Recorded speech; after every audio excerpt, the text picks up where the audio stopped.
me mungesat jashtëzakonshme specialistësh. Gjithçka më rikujton vitet 60, kur atër filluan në rrethet të shfaqen pediatrit e parë, se nuk kishte pediatër.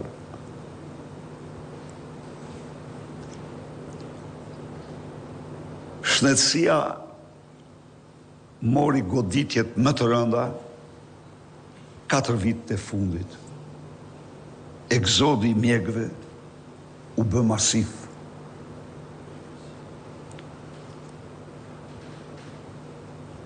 Ju përsëri një njerëz që keni studiuar fiziologjin, biokimin dhe në një formë tepër shqetësuese është shfaqur uria kronike. Uria kronike, ju e dini, është uria në të cilën njeriu nuk plotëson dot minimumin proteinik, nuk plotëson dot ingredientët për funksionimin e fiziologjisë ti dhe e trupit ti dhe pastaj i merr këto nga indet e veta. Një studim i UNICEF-it i pavarur tregon se 21% e familjeve nuk ushqejnë dot me më shumë se 2 vakte fëmijët e tyre. 21%.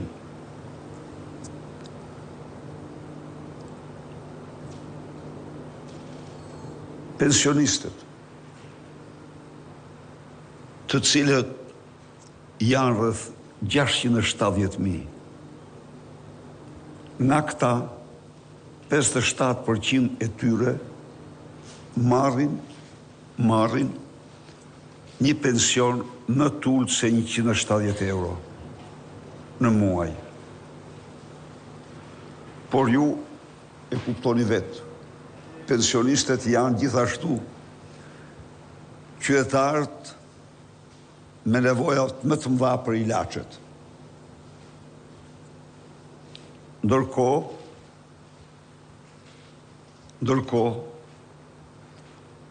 që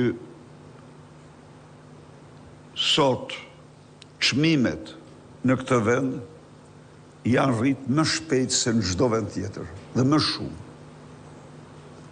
Nëse përpara gjeje një banesë me qera 150-200 euro në vitin 2013 e kam fjalën, sot të duhen 500-600 euro për të njëjtën sipërfaqe, të njëjtën banesë.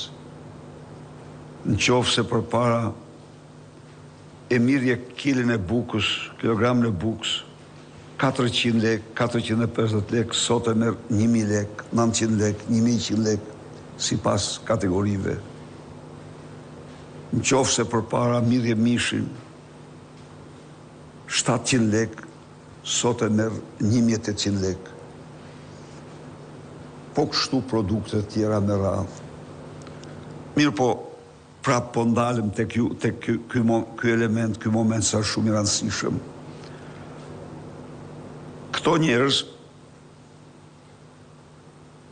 të cilët në vitin 2013 mirën pensionistët, mirën si pension mesatar 143.000 lek,